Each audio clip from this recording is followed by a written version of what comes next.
বর্তমান সমাজের বাস্তব সত্য কথা বলি, একজন বিবাহিত পরনারী আরেকজন বিবাহিত পরপুরুষের প্রেমে পড়বে।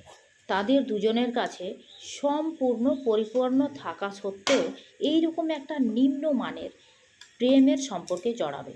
আদৌ কি এটা প্রেম, নাকি এর মধ্যে আছে অন্য কোনো রহস্য? কারণটা হচ্ছে, এরা দুজনেই চরিত্রহীন এবং লোভী ব্যক্তি।